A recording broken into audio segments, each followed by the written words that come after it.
দিন আমরা বিভিন্ন রকম কোয়ান্টাম সংখ্যা নিয়ে আলোচনা করেছিলাম এবং তারপর যেটা দেখেছিলাম কক্ষ এবং কক্ষকের যে পার্থক্য আমরা আগের দিন পড়েছিলাম না, সেই কক্ষকে একটা কথা বলা ছিল যে প্রতিটা কক্ষকে আমার নাকি দুটো করে সর্বাধিক দুটো করে ইলেকট্রন থাকতে পারে। এবার সর্বাধিক দুটো করে যদি ইলেকট্রন থাকে প্রতিটা কক্ষকে, তাহলে আমরা যে বিভিন্ন উপকক্ষ আছে এস পি ডি এফ, এগুলোর ম্যাক্সিমাম ইলেকট্রন ক্যাপাসিটি মানে সর্বোচ্চ কতগুলো করে ইলেকট্রন ধরতে পারে সেই ব্যাপারে একটু আলোচনা করে নেওয়া যায়। আমরা যেটা জানি যে এস উপকক্ষ যদি আমরা বলি, এস উপকক্ষের জন্য হচ্ছে এল সমান 0। তো এল সমান 0 হলে এর কক্ষক হচ্ছে একটাই, তাহলে এখানে ম্যাক্সিমাম ইলেকট্রন কতগুলো আসতে পারে না দুটো, যেহেতু কক্ষক সংখ্যা একটা এবং আমরা জানি যে প্রতিটা কক্ষকে সর্বাধিক আমি দুটো করে কক্ষ দিতে মানে দুটো করে ইলেকট্রন দিতে পারি। যদি পি উপকক্ষ বলি তার হচ্ছে এল সমান 1। এল সমান 1 মানে আমরা জানি এম এর তিনটে মান -1 0 +1, মানে অ্যাকচুয়ালি যেটা হচ্ছে যে -l টু +l, তাহলে তার ম্যাক্সিমাম ইলেকট্রন কতগুলো হবে না 6টা হবে, যেহেতু তিনখানা কক্ষ প্রতিটা কক্ষকে আমার সর্বোচ্চ ইলেকট্রন যেহেতু দুটো থাকতে পারে সেজন্য টোটাল বা ম্যাক্সিমাম ইলেকট্রন সংখ্যা 6টা। ঠিক তেমনি ডি উপকক্ষ হলে আমার যেটা দাঁড়াচ্ছে যে এম হবে 5টা, তাহলে ম্যাক্সিমাম ইলেকট্রন আমার দাঁড়াচ্ছে 10টা। আর যদি আমরা বলি এফ উপকক্ষ সেক্ষেত্রে হচ্ছে এখানটা হচ্ছে এল সমান 2। যদি এল সমান 3 আমরা বলি এফ উপকক্ষ, তার হচ্ছে 7টা কক্ষ আমরা পাবো, মানে -3 থেকে +3 ইনক্লুডিং 0। সেক্ষেত্রে তাহলে ম্যাক্সিমাম ইলেকট্রন হচ্ছে আমার 14টা। তার মানে যেটা দাঁড়াচ্ছে দেখো যে এস উপকক্ষ মানে তার ম্যাক্সিমাম ইলেকট্রন হবে দুটো, পি উপকক্ষ হলে তার ম্যাক্সিমাম ইলেকট্রন হবে 6টা, ডি উপকক্ষ মানে এল সমান 2, তার মানে আমরা এন এর মান কটা পাচ্ছি না 5টা, মানে চুম্বক ক্ষেত্রের প্রভাবে এই ডি উপকক্ষটা 5টা কক্ষকে বিভক্ত হলো এবং প্রতিটা কক্ষকে যদি দুটো করে ইলেকট্রন ধরে তাহলে ম্যাক্সিমাম ইলেকট্রন নাম্বার হচ্ছে 10। ঠিক আছে, এখন দেখো যদি আমাকে বলে 1s উপকক্ষ তার ক্যাপাসিটি কটা হবে না ম্যাক্সিমাম ক্যাপাসিটি দুটো, তাহলে 2s উপকক্ষ হলে কি তার ম্যাক্সিমাম ক্যাপাসিটি 4টে হবে না, হবে না, কারণ 4টে হতে গেলে আমার যেটা কক্ষক পাচ্ছি সেটা কিন্তু এল এর মানের উপর নির্ভর করে। ঠিক আছে, এস উপকক্ষ মানেই যখন এল সমান 2 মানে এস উপকক্ষ মানেই যখন এল সমান 0, তাহলে এল সমান 0 মানে এম এর মান 0ই হবে, অতএব ম্যাক্সিমাম ইলেকট্রন আমার কিন্তু দুটোই হবে। কোনোভাবেই আমি 1s মানে দুটো 2s মানে 4টে বলতে পারি না। যে কোনো এস উপকক্ষ তার ম্যাক্সিমাম ক্যাপাসিটি কিন্তু দুটো, মানে আমি যদি 5s 6s যা খুশি নিই সবাইকার ম্যাক্সিমাম ক্যাপাসিটি মনে রাখবে এস উপকক্ষ হলেই তার ফাইনাল ক্যাপাসিটি বা ম্যাক্সিমাম ক্যাপাসিটি কিন্তু দুটো হবে, যে কোনো এস। ঠিক তেমনি যে কোনো পি উপকক্ষ, যেমন ধরো 2p বা 3p বা 4p বা 5p যাই হোক না কেন, তার ম্যাক্সিমাম ক্যাপাসিটি কিন্তু 10টাই, তার ম্যাক্সিমাম ক্যাপাসিটি কিন্তু 6টাই হবে। ঠিক তেমনি আমরা যে কোনো ডি নিই না কেন 3d 4d 5d যাই নিই না কেন তার ম্যাক্সিমাম ক্যাপাসিটি 10টাই হবে। ঠিক তেমনি যে কোনো এফ নিই না কেন তার ম্যাক্সিমাম ক্যাপাসিটি 14টাই হবে। ঠিক আছে, আমরা আজকে বিভিন্ন রকম সূত্রগুলো নিয়ে একটু আলোচনা করব, মানে হুন্ডের সূত্র কিংবা পাউলির অপবর্জন নীতি, সেগুলো নিয়ে একটু আলোচনা করি। এটা কিন্তু মনে রাখবে, এগুলো কিন্তু আমার ইলেকট্রন বিন্যাস করার জন্য লাগবে। আচ্ছা, আমরা যে সূত্রগুলো নিয়ে আলোচনা করছি প্রথমেই আমরা আসছি হুন্ডের সূত্র বা হান্ডের মাল্টিপ্লিসিটি রুল, হান্ডস রুল। হুন্ড কি বলেছেন না, ধরো আমরা যেটা দেখলাম, ধরে নাও একটা 2p কক্ষক আছে। 2p কক্ষকে আমরা জানি যে 3টে কক্ষক থাকতে পারে 2pতে।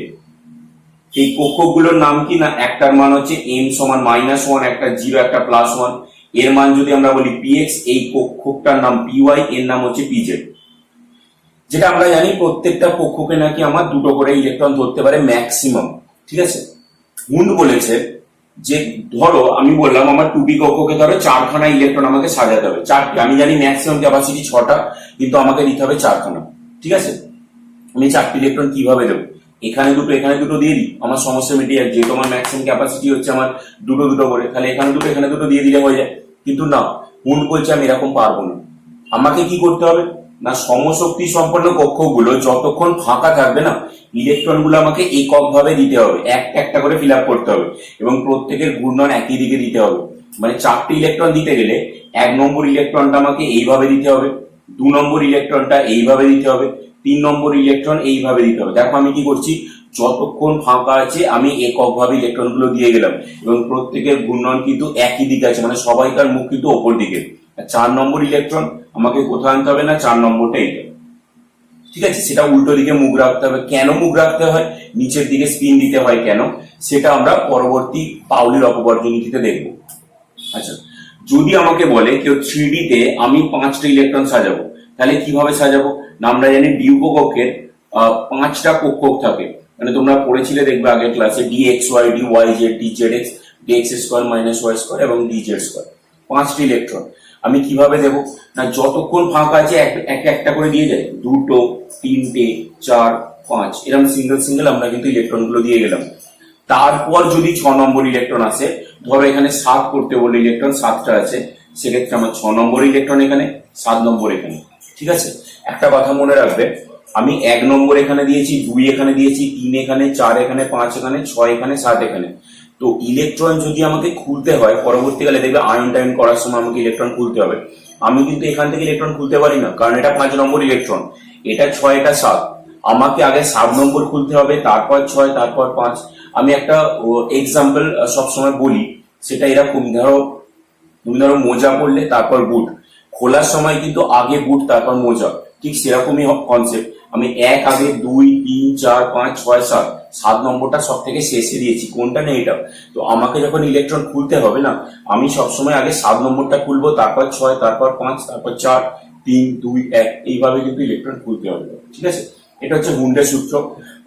কি বললো না, সমশক্তি সম্পন্ন কক্ষগুলো যতক্ষণ নাকি ফাঁকা থাকবে, ইলেকট্রন গুলো আমাকে এককভাবে দিতে হবে এবং প্রত্যেকের ঘূর্ণন আমাকে একই দিকে রাখতে হবে, ঠিক আছে। নেক্সট আমরা যেটা আসছি সেটা হচ্ছে আমাদের পাউলির নীতি বা পাউলির অপবর্জন নীতি।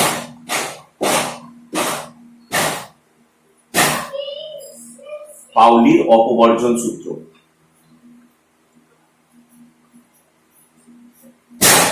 পাউলির অপবর্জন নীতি। পাউলি কি বললো, পাউলি বলছে ধরো কোনো একটা পরমাণু নিলাম, আমি ধরো এখানে সোডিয়াম পরমাণু বা কোনো কিছু অক্সিজেন পরমাণু নিলাম, অক্সিজেন পরমাণু নিয়ে তার বলছে যে ধরো আমি অক্সিজেন পরমাণু এখানে করলাম, অক্সিজেন পরমাণুতে 8 পারমাণবিক ক্রমাঙ্কের 8টা ইলেকট্রন আছে, পারমাণবিক ক্রমাঙ্ক 8 মানে তোমরা ধরতে পারছো এর ধরো 8খানা ইলেকট্রন আছে, ঠিক আছে। এই 8টা ইলেকট্রনের যে কোনো 4খানা কোয়ান্টাম সংখ্যার মান, আবার বলছি 8টা ইলেকট্রন আছে, প্রত্যেকটা ইলেকট্রনে 4খানা করে আমি কোয়ান্টাম সংখ্যা পাবো, ঠিক আছে। এই 8টা ইলেকট্রনের প্রত্যেকটা কোয়ান্টাম সংখ্যার মান, যে কটা কোয়ান্টাম সংখ্যা পাচ্ছি, যে কোনো তুমি ধরো ইলেকট্রন নাও, ধরো আমি 8টা ইলেকট্রনকে এইভাবে রাখছি, 2টো 3টে 4 নম্বর 5 নম্বর 6 নম্বর 7 নম্বর 8 নম্বর, তুমি যে কোনো দুটো ইলেকট্রনকে সিলেক্ট করো, তার প্রত্যেকটা ইলেকট্রনের আমি 4খানা করে কোয়ান্টাম সংখ্যা পাবো, মানে মুখ্য, গৌণ, চুম্বকীয় এবং হচ্ছে ঘূর্ণন। যে কোনো দুটো ইলেকট্রন নাও, ধরো এইটা কিংবা এটা, তুমি কোনোদিন দুটো ইলেকট্রনে 4খানা কোয়ান্টাম সংখ্যার মান সমান পাবে না। যদি ম্যাক্সিমাম 3টে সমান হতে পারে, 4 নম্বরটা ডেফিনেটলি আলাদা হবে, ঠিক আছে। এটাই বলতে চেয়েছে, পাউলি বলছে যে কোনো দুটো ইলেকট্রনের 4টি কোয়ান্টাম সংখ্যার মান কখনো সমান হয় না, ঠিক আছে। আমি দেখছি কিভাবে কি করা যায় এটা। ধরো এখানে একটা 2p উপকক্ষ আমি রেখেছি, তার ধরো 4টি ইলেকট্রনকে আমি সাজিয়েছি। এই ইলেকট্রনটা মুখ্য কোয়ান্টাম সংখ্যা কত না 2p থেকে তৈরি, যেহেতু 2 তাহলে মুখ্য কোয়ান্টাম সংখ্যা 2। এখানে p উপকক্ষ, তার মানে l এর মান কত না 1, যেহেতু p এর জন্য আছে। m এর মান কত না আমি দেখতে পাচ্ছি -1 হয়ে আছে এখানে, তাহলে ঘূর্ণন কত, মনে রাখবে যদি ওপর দিকে স্পিন থাকে না, তাহলে তার ঘূর্ণন কোয়ান্টাম সংখ্যার মান হয় +1। তাহলে তার পাশের ইলেকট্রনটা যদি আমি লক্ষ্য করি, এখানেও দেখবে n এর মান 2 যেহেতু 2p থেকে আসছে, l এর মান 1 যেহেতু p উপকক্ষ থেকে আসছে, m এর মান কত না একই আছে -1, কিন্তু স্পিন আলাদা, সেটা হচ্ছে -8। যে কোনো দুটো ইলেকট্রনের একটা পরমাণুর যে কোনো দুটো ইলেকট্রনের 4টি কোয়ান্টাম সংখ্যার মান কখনো সমান হয় না, ম্যাক্সিমাম হলে 3টে সমান হতে পারে এবং চতুর্থটা কিন্তু ডিফারেন্স হবে। হুবহু 4টি ইলেকট্রন সংখ্যার মান মানে কোয়ান্টাম সংখ্যার মান কখনোই কিন্তু সমান দেখতে পাবো না। এটা হচ্ছে পাউলির অপবর্জন নীতি। আচ্ছা, নেক্সট আমরা আসছি আফবাউ নীতি। আফবাউ নীতি থেকে কি হয়, আমরা কোনো পরমাণুর ইলেকট্রন বিন্যাস সম্পর্কে ধারণা করতে পারি বা ইলেকট্রন বিন্যাসটা করতে পারি। দেখা যাক আফবাউ এর নীতি কি বলে এবং সেখান থেকে কি করে ইলেকট্রন বিন্যাস করতে পারি আমরা। আচ্ছা, আফবাউ নীতি যেটা আমরা জানি যে ইলেকট্রন বিন্যাস আমরা 9 যখন করেছিলাম,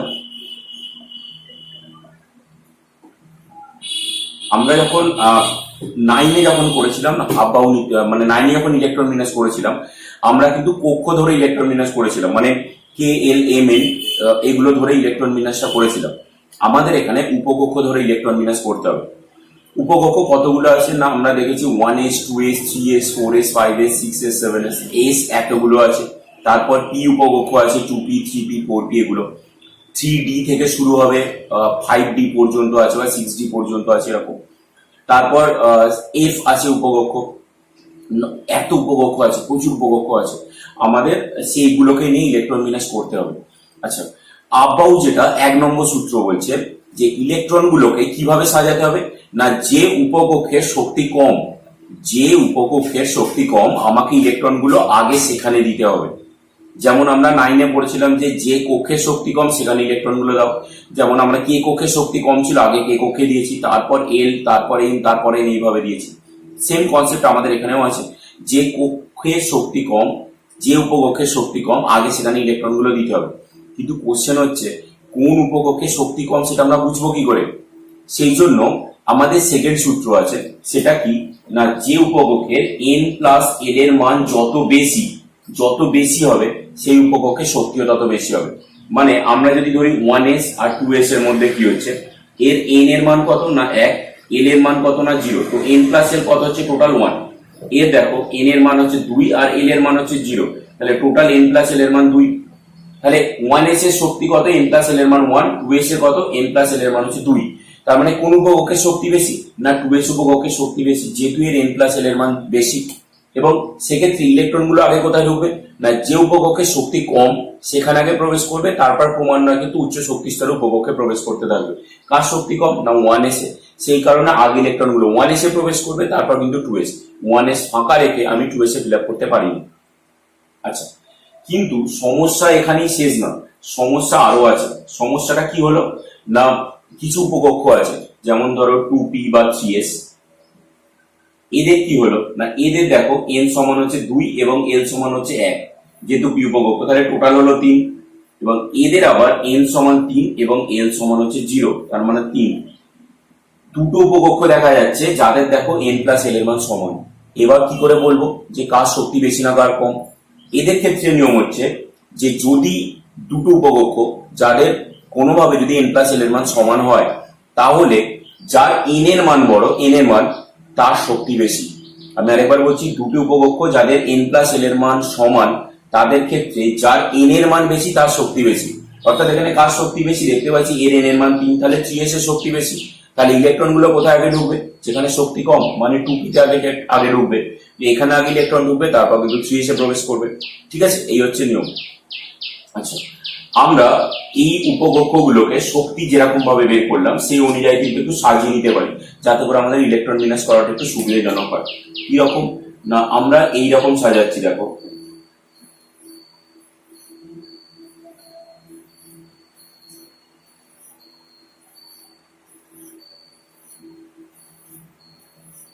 মানে এখানটা রাখছি 1s, এখানটা রাখছি 2s, এখানটা 3s, 4s, 5s, 6s ও আছে, দরকার পড়লে আমরা নিতে পারি 2p, 3p, 4p, 5p, এখানে আসছে 3d, 4d, 5d, এখানে আসছে 4f, 5f। ইলেকট্রন বিন্যাস করার জন্য আমাকে এই অর্ডারটা মেনটেন করতে হয়।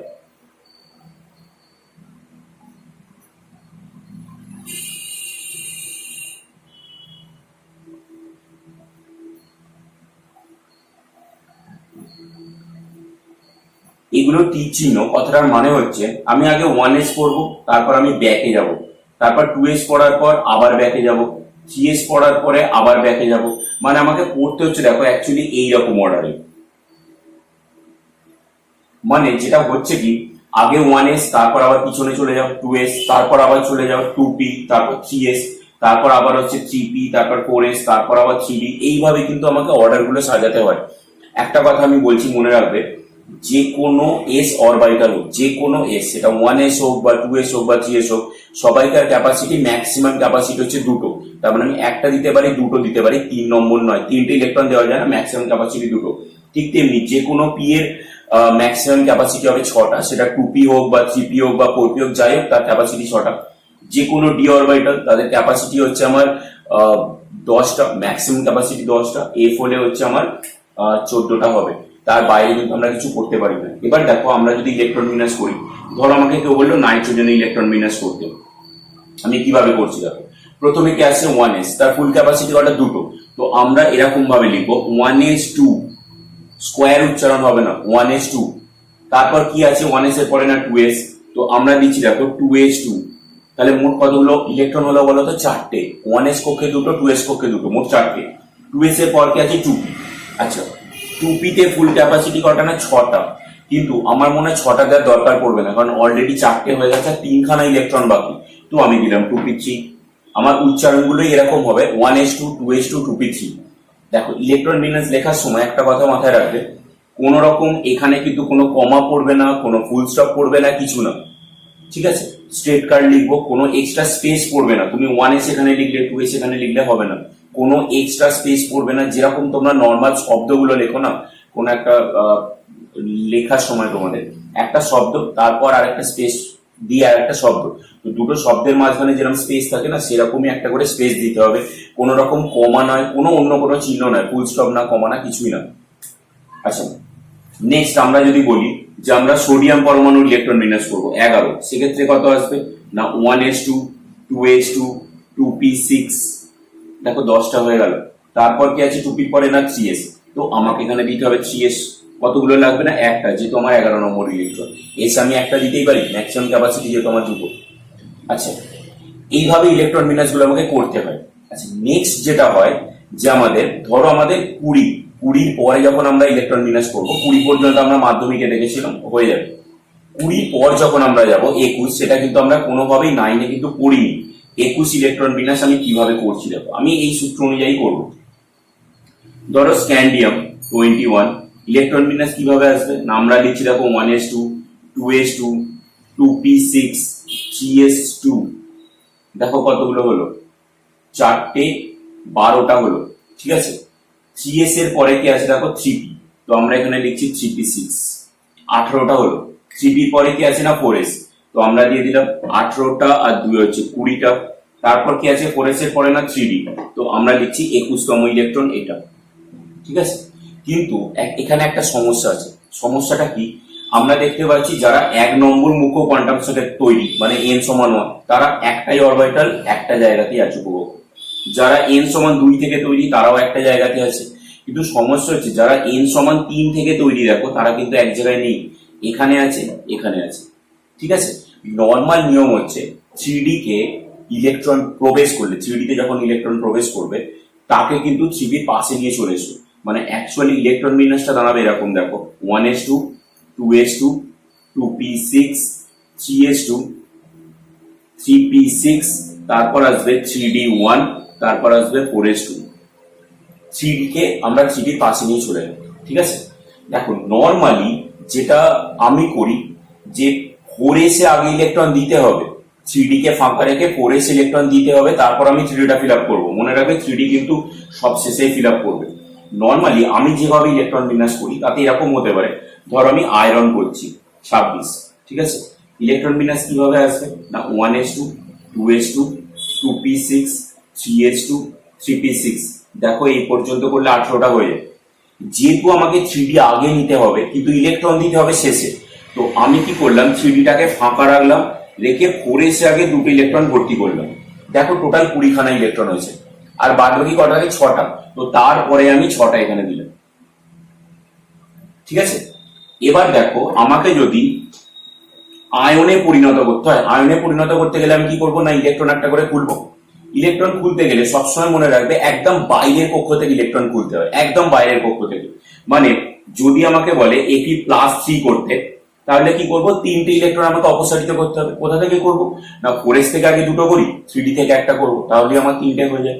তার মানে যেটা দাঁড়াচ্ছে দেখো ইলেকট্রন বিন্যাস এরকম আসবে 1s2, 2s2, 2p6, 3s2, 3p6, তারপর আসবে আমার 3d5, ঠিক আছে? মনে রাখবে কোনোভাবে কিন্তু আগে ইলেকট্রন ক্যালকুলেশন করে নিয়ে তারপর তুমি আয়ন করতে পারো না। তার কারণ হচ্ছে যে আগে যখন আমরা আয়ন ইলেকট্রন বিন্যাস আমাকে দেবে পরীক্ষায়, আমরা কি করবো, আগে নিউট্রালটা ইলেকট্রন বিন্যাস করে নিই। নিউট্রাল পরমাণু কি হচ্ছে, প্লাস করা মানে মনে রাখবে একদম বাইরে থেকে ইলেকট্রন খুলতে হবে। যেহেতু আমার 3টে খুলতে বললো, 4s থেকে 2টো, 3d থেকে একটা, আমি ইলেকট্রন খুলে দিলাম।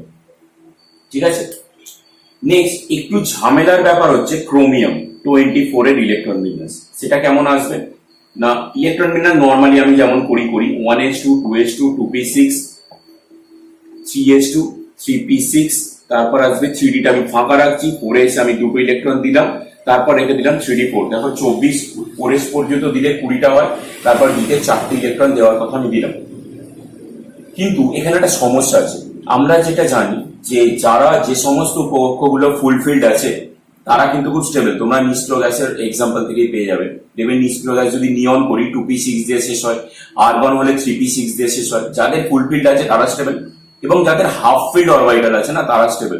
যেমন 2p3 নাইট্রোজেন শেষ হলো, পি কক্ষে 6টা ক্যাপাসিটি থাকে, 3টে আছে, তো হাফ ফিল্ড হয়ে আছে, সেই জন্য নাইট্রোজেন কিন্তু স্টেবল। যে কোনো জিনিস যদি হাফ ফিল্ড এবং ফুল ফিল্ড হতে পারে, তারা জানবে তাদের স্টেবিলিটি বেড়ে যায়। দেখো ডি এর ম্যাক্সিমাম ক্যাপাসিটি হচ্ছে আমার 10টা, ঠিক আছে, তো অর্ধপূর্ণ ইলেকট্রন করতে গেলে 5টা হয়।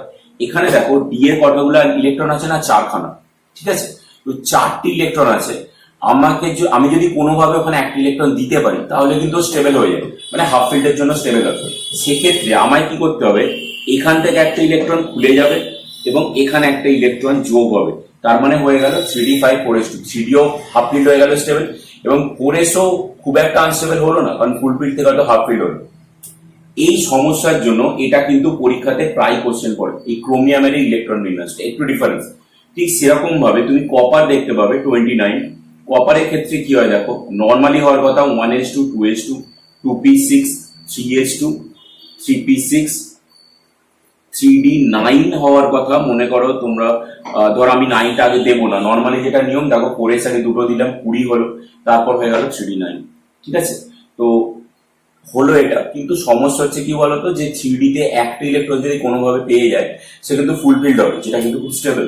সেই কারণে এখান থেকে একটা ইলেকট্রন খোলে এবং এখানে হচ্ছে একটা ইলেকট্রন জুড়ে যায়, তো 3d10 4s2। সেই কারণে যেটা আমি একটু আগে বললাম যে ক্রোমিয়াম আর কপার টিচারদের কিন্তু খুব পছন্দের ইলেকট্রন বিন্যাস, যে প্রায় তোমাদের দিতে পারে যে ক্রোমিয়াম এবং কপারের ইলেকট্রন বিন্যাসটা বলো। ক্রোমিয়াম হাফ ফিল্ডের জন্য একটা ইলেকট্রন টেনেছিল 4s থেকে, কপার ফুল ফিল্ড হওয়ার জন্য একটা করে ইলেকট্রন টানলো কপার থেকে, ঠিক আছে।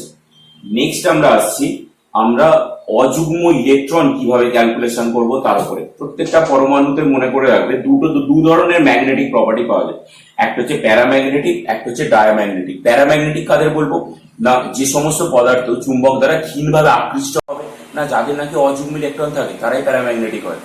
আর ডায়াম্যাগনেটিক, যারা নাকি চুম্বক দ্বারা ক্ষীণভাবে বিকর্ষিত হয়, কারা হবে না, যাদের কোনো অযুগ্ম ইলেকট্রন নেই তারাই ডায়াম্যাগনেটিক হবে। দেখা যাক, যদি আমাকে বলে নাইট্রোজেন পরমাণু 7, এর কতগুলো অযুগ্ম ইলেকট্রন আছে, মানে বা এরকম বলতে পারে এটা প্যারাম্যাগনেটিক না ডায়াম্যাগনেটিক। আমরা কি করে করছি, ইলেকট্রন বিন্যাস আগে করি 1s2 2s2 2p3। দেখো অযুগ্ম ইলেকট্রন সেখানেই খুঁজতে যাবে যেখানে কক্ষটি পুরোপুরি ভর্তি হয়নি, উপকক্ষটি টোটালি ভর্তি হয়নি। আবার বলছি, অযুগ্ম ইলেকট্রন সেখানেই খুঁজতে যাবে যেখানে উপকক্ষটি টোটালি ভর্তি হয়নি। যেমন 1s সম্পূর্ণরূপে ফিল আপ, কোনো অযুগ্ম ইলেকট্রন নেই। 2s সম্পূর্ণরূপে ফিল আপ, কোনো অযুগ্ম ইলেকট্রন নেই। 2p ম্যাক্সিমাম 6টা থাকার কথা, 3টে আছে, তাহলে অযুগ্ম ইলেকট্রন ওখানেই আছে। তবু আমি রেখে দিচ্ছি 1s 2s কিভাবে হচ্ছে। 1s আছে, 2s আছে, 2p আছে। আচ্ছা 1s দেখো 2টো ইলেকট্রন আমাকে কিভাবে দিতে হবে, এখানে তো অযুগ্ম ইলেকট্রন থাকার কোনো সম্ভাবনা নেই। 2s এ 2টো ইলেকট্রন এইভাবে দিতে হবে, কোনো সম্ভাবনা নেই আমার অযুগ্ম ইলেকট্রন থাকা। কোথায় আছে না এখানে। 2p তে 3টে ইলেকট্রন দেবো, কিভাবে দেবো, কুন্ডের সূত্র মনে করে দেখো, যতক্ষণ ফাঁকা থাকবে আমাকে এককভাবে ইলেকট্রন গুলো দিতে হবে এবং প্রত্যেকের ঘূর্ণন একই দিতে হবে। তার মানে কিভাবে দিতে হবে, 1 নম্বর এখানে, 2 এখানে, 3 এখানে। তাহলে তোমরা এখানে অযুগ্ম ইলেকট্রন কতগুলো দেখতে পাচ্ছ না, 3টে। তো আমি বলতে পারি তাহলে অযুগ্ম ইলেকট্রন সংখ্যা 3।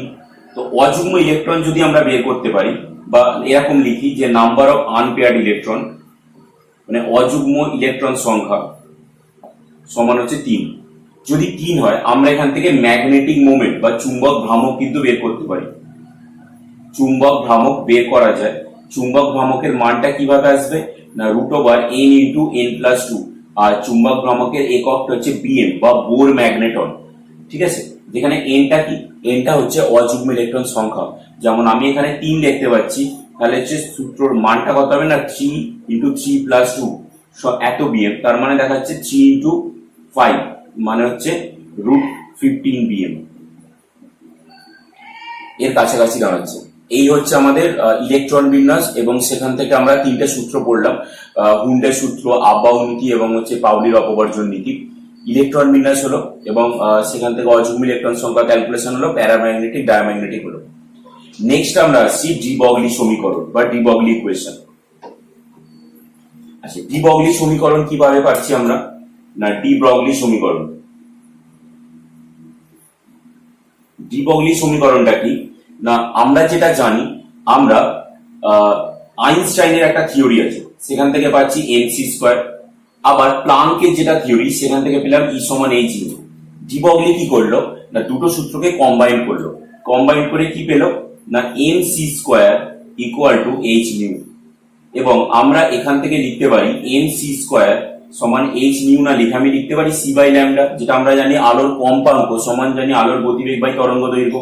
ওকে, আমরা কি করছি, দুদিক থেকে একটা c কেটে দিচ্ছি, তাহলে দাঁড়াচ্ছে mc = h/λ, যেহেতু আমরা লিখতে পারি যে c ≠ 0, এই কারণে আমরা কাটতে পারলাম এখান থেকে।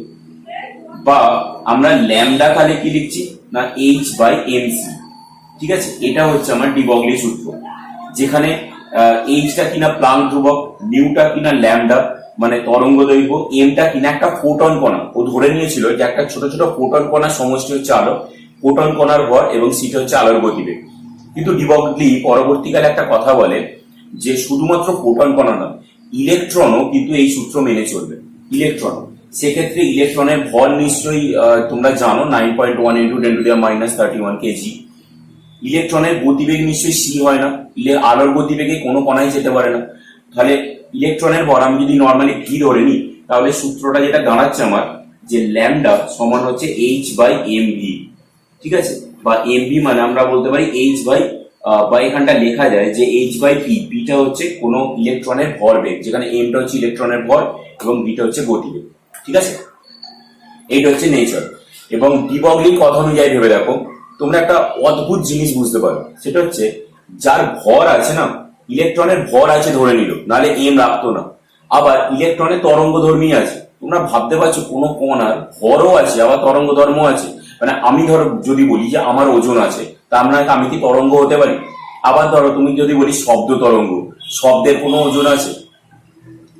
ডি ব্রগলি যেটা বললো, বলছে না এক একটা কণার ডুয়েল নেচার আছে, ডুয়েল নেচার বা দ্বৈত সত্তা। মানে হতে পারে কণাটা কোনো কোনো সময় তরঙ্গধর্মী, কোনো কোনো সময় আবার কণাধর্মী। যদি কণাধর্মী হয় তাহলে তার ভর থাকবে, যদি তরঙ্গধর্মী হয় তাহলে তার ল্যামডা থাকবে বা তরঙ্গ দৈর্ঘ্য থাকবে। এই কণার দ্বৈত সত্তাটা কিন্তু আমার ডি ব্রগলি সমীকরণ থেকে বোঝা যায়, বা ইলেকট্রন মানে ডুয়েল নেচার অফ ইলেকট্রন, এটা কিন্তু বোঝা যায়। এখান থেকে দেখো আরো কিছু জিনিস প্রমাণ করা যায়। যেমন আমরা যেটা জানি যে বোর তত্ত্ব, যেটা তোমরা প্রথমে পড়েছিলে, কৌণিক ভরবেগ, ভরবেগটা যেটা পড়েছিলাম কৌণিক ভরবেগ mvr = আমরা পড়েছিলাম যে nh/2π, তাই তো। এখান থেকে আমি লিখতে পারি mv = যেটা দাঁড়াচ্ছে nh/2πr। ওকে, ডি ব্রগলির সমীকরণে আমি যদি mv এর মানটা এখানে পুট করি, mv এর মান, তাহলে কি দাঁড়াচ্ছে না ল্যামডা সমান h/mv এর জায়গায় মানটা পুট করছি এইটা h/nh/2π, আমরা এখানে বসাচ্ছি nh দেখো এখানটা বসাচ্ছি 2πr, mv এর জায়গায় বসালাম nh/2πr। ওকে, তো যেটা এখানটা দাঁড়াচ্ছে ভেবে দেখো একবার, আমরা mv এর জায়গায় জাস্ট মানটা পুট করলাম এখানে, ঠিক আছে, nh/2πr। অতএব আমরা যেটা এখানটা দেখতে পাচ্ছি, দেখো আমরা যদি এখানটা h কেটে দিই, তাহলে দাঁড়াচ্ছে 2πr সমান হচ্ছে n ল্যামডা। এইটা একটা ছোট প্রমাণ। প্রমাণটা কি না, একটা কক্ষপথের পরিধি, মানে আমরা যদি একটা কক্ষপথের পরিধিটা টানি, মানে এই পরিধিটা একটা ইলেকট্রন কক্ষপথ বরাবর ঘুরে চলেছে, এই যদি পরিধিটা হয়, পরিধিটা কার সাথে সমান হবে না সেই আলো বা সেই নির্গত ইলেকট্রনটা বা আবর্তনকারী ইলেকট্রনটা যে পরিমাণ আলো ছাড়তে পারে তার তরঙ্গ দৈর্ঘ্যের একটা পূর্ণ সংখ্যা। যেহেতু আমরা জানি এন এর মান সবসময় পূর্ণ সংখ্যা হয়, কোনোভাবেই কিন্তু আমরা এন এর মান চেঞ্জ করতে পারি না। আমরা জানি এন এর মান 1 2 3 4 এরকম কিছু একটা ধনাত্মক পূর্ণ সংখ্যা। তো তরঙ্গ দৈর্ঘ্যের পূর্ণ সংখ্যার সমান। ঠিক আছে, আমরা আরো পারি, আমরা গতিশক্তির সাথে তরঙ্গ দৈর্ঘ্যের একটা সম্পর্ক পেতে পারি, যেটা আমি এখানে করে দেখাচ্ছি। গতিশক্তির সাথে তরঙ্গ দৈর্ঘ্যের সম্পর্ক কিরকম হবে না, আমরা জানি কোন একটা ঘূর্ণায়মান কণার গতিশক্তিটা হচ্ছে ই, গতিশক্তি বের করছি আমি হাফ এম ভি স্কোয়ার। ঠিক আছে, তাহলে এখান থেকে ভি স্কোয়ার সমান আমি কি লিখতে পারি না 2e বাই এম, নিশ্চয়ই দেখো তো লিখতে পারি নাকি 2e by M, sorry 2e by M লিখতে পারি। ঠিক আছে, আমি কি করছি এখান থেকে ভি সমান আমি তাহলে কি রাখছি না root over 2e by M. Okay, বা তাহলে এম ভি সমান কি করবো, আমি কি করছি M into root over 2e by M. এবার দেখো এই এমটাকে যদি আমি রুটের ভিতরে ঢোকাই তাহলে আমাকে এম স্কোয়ার করে ঢোকাতে হবে, তাহলে ওপরে এম স্কোয়ার আর একটা এম কাটলো, তার মানে যেটা দাঁড়ালো আমার রুট ওভার 2me। ঠিক আছে, তাহলে আমি যদি এই সমীকরণে পুট করি, দেখো ল্যামডা সমান হচ্ছে এইচ বাই এম ভি, তাহলে যেটা দাঁড়াচ্ছে যে H by root over 2me। এটা হচ্ছে আমার, যেখানে ইটা হচ্ছে আমার গতিশক্তি, তাহলে এখানে আমি ল্যামডার সাথে আমি কিন্তু একটা গতিশক্তি সূত্রও পাচ্ছি। আরো একটা জিনিস প্রমাণ করা যায়, দেখো সেটা এরকম যে কোন একটা ইলেকট্রন, ধরো কোন একটা ভি ভোল্ট বিভব প্রভেদের মধ্যে দিয়ে আমি পাস করালাম, তাকে একটা ইলেকট্রন আছে আমার কাছে, তাকে আমি ভি ভোল্ট বিভব প্রভেদের মধ্যে দিয়ে পাস করাচ্ছি, তাহলে তার তরঙ্গ দৈর্ঘ্য কত হবে? আমরা কি জানি যে একটা ই ভোল্টের মানে ই চার্জের কোন একটা ইলেকট্রনকে যদি ভি ভোল্টের মধ্যে দিয়ে পাঠাই তাহলে সেই ইলেকট্রনটা শক্তি হবে, ইলেকট্রনটা শক্তি দাঁড়াবে ইভি, এবং এই ইভিটাই কিন্তু গতিশক্তি হিসাবে তার মধ্যে স্টোর থাকবে। এই ইভিটাই কিন্তু গতিশক্তি হিসাবে তার মধ্যে স্টোর থাকবে।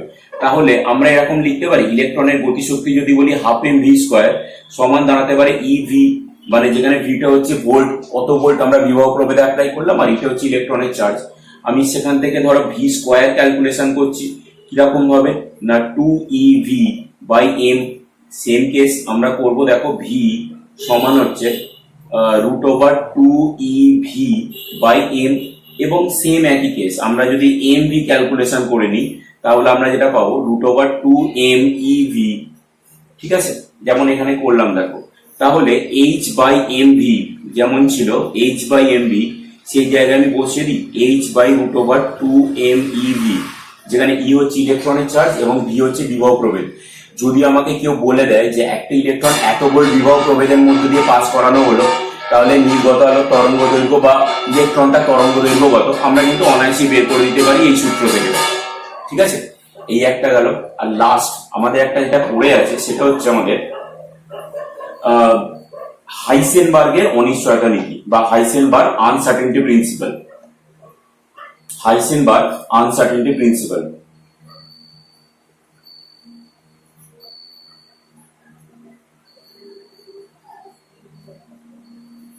হাইসেনবার্গ আনসার্টেনিটি প্রিন্সিপাল এটা কি? এই সূত্র অনুযায়ী বলছে কোন একটা ইলেকট্রনের মতো কোনো ক্ষুদ্র কণা, সেটা অণু হতে পারে, পরমাণু হতে পারে, ইলেকট্রন প্রোটন নিউট্রন হতে পারে, সেই কণাগুলোর প্রকৃত অবস্থান মানে এক্স্যাক্টলি কোথায় অবস্থান করে ইলেকট্রন এবং তার ভরবেগ আমি একসাথে নির্ভুলভাবে নির্ণয় করতে পারবো না।